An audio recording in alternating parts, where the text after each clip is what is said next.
Kaugnay ng balitang yan, makakausap natin via Zoom ang Director ng Human Rights and People Empowerment Center at host ng With Due Respect, Attorney Dino De Leon. Magandang gabi po, Attorney Dino, and welcome sa Arangkada Balita. Attorney Dino. Magandang gabi, Ninya, Jack, at sa lahat ng ating mga manonood at mga tagapakinig. At nakita nga po natin kanina sa report yung isiniwalat ni Ombudsman Remulla na isa sa litratong isinumite ng mga nagpakilalang dating sundalo ay kinuha pa nung panahon ni dating Speaker Lord Velasco. Pagkatapos sa hunito, ang mga ganitong mga revelations, sa inyo po ba ano ang kahihitna nitong reklamo ng mga nagpakilalang dating sundalo?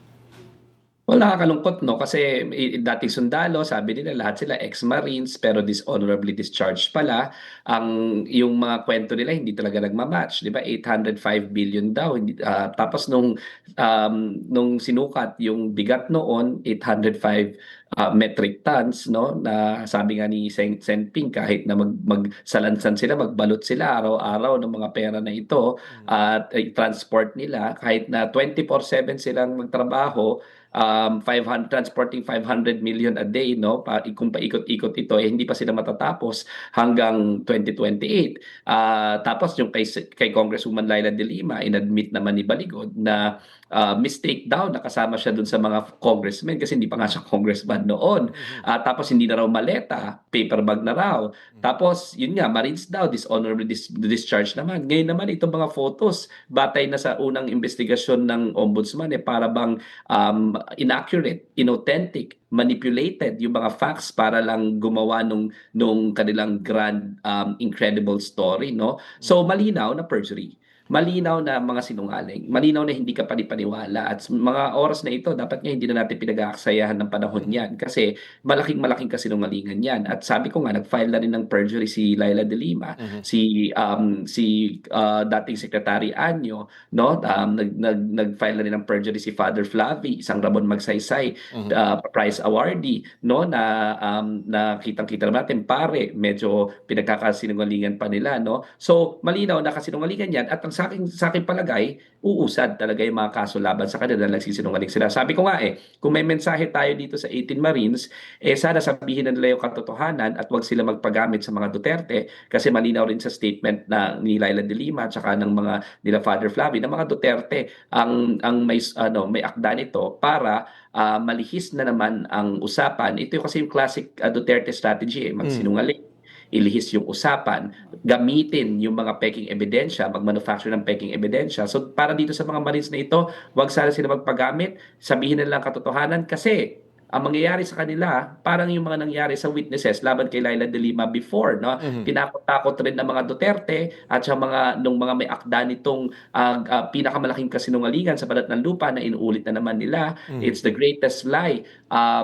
Sabi nga ni the Senior Associate Justice Carpio noon, di ba? It's the grossest lie perpetrated before the Filipino people in the entire world in recent memory. Yung pag-frame up kay Laila De Lima, inuulit na naman nila ngayon. At yung mga witnesses dun sa dating kwento kay Laila De Lima, tinakot-takot sila, trineten sila, yung iba nga sa kanila namatay. Sabi nga nila, kinovid daw si Kerwin Espinosa kasi hindi naman daw ma-confirm kung COVID after niya isiwalat yung after niyang gusto na sana mag-full recant. Kasi ang tawag dito sa mga nagpapagamit afterwards, pagka na-testify na sila, they are loose ends. Meaning, para sa mga Duterte at para dun sa mga gumamit sa kanila, dapat mawala na sila kasi baka magsabi pa sila ng katotohanan. So, ang biggest protection ng mga taong ito ay to tell the truth. No? To tell the truth, kasi wala nang ibang suspect kung hindi yung mga sumusubok na pagsinungalingin sila at gamitin sila. So if there's any message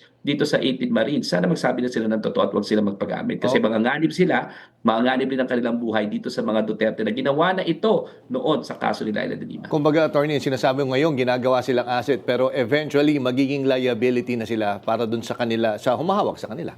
Definitely. Loose end ang tawag dyan, no? Loose end ang tawag dyan. Tsaka napakaliit naman ng mga ugong-ugong na mga binibigay daw sa kanila, mga pinapangako sa kanila. Pero again, we've seen this before. Yung mga Duterte, binitawad din yung mga witnesses. Tinakot pa sila. Nanganib pa ang kanilang mga pamilya. Nanganib din ang kanilang mga buhay, no? So don't allow the Dutertes to use you to destroy their political opponents, and then kayo naman ang maliligo ng mga kaso kasi malinaw naman na kasinungalingan yung binurda nila dito sa mga pinagsamang salaysay na ito. Nakitang-kita naman na it's an incredible story. It's a byproduct of an imagination. It's a fairy tale. Pero ang pangit lamang dyan ay yung nag-imagine at yung sumulat ng fairy tale masyado naman yatang nilagyan ng naniniwala sa mga fairy tale stories na hindi na talaga kapanipaniwala yung mga facts or yung mga kwento na nilagay dyan. Kasi kitang-kita hindi kapanipaniwala. No? Talagang hindi nagmamatch yung mga imbento na ito. Kasi nga, imbento.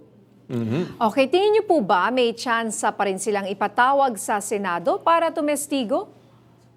Well, ito, una, lalabas ba sila? Kasi hindi na nga raw alam kung nasan sila ngayon.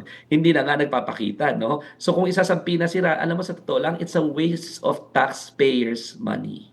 Hindi lahat ng alegasyon, hindi lahat ng kwentong kutsero, hindi lahat ng mga any accusations of any Tom, Dick, and Harry worth our time, no? So ang dami-daming problema ng bayan, di ba? Dami-daming problema ng bayan. Huwag nating aksayahin ang mga oras natin sa mga kitang-kita naman na kwentong hindi ka panipaniwala, no? Na mga kasinungalingan. Kasi kung lahat ng mga kasinungalingan ire-reward natin ng Senate investigation, we will just be incentivizing yung mga katulad ng mga Duterte na mahilig mag-imbento ng kwento at mahilig magsinungaling at mahilig mag-manufacture ng ebidensya. We will be rewarding them with hearings, no? We cannot afford that. So kung initially pa lang kitang-kita na natin na hindi accurate, hindi ka panipaniwala, let's not waste our time. Kumbaga sinasabi mo, attorney, the fact na magkakaroon pa kanya, ipapa-invite sila partner, no? Magkakaroon pa ng validation, no? Parang binibigyan mo pa ng bigat yung mga sinasabi nila. Doon nga sa impeachment hearing, naalala mo sa deliberation,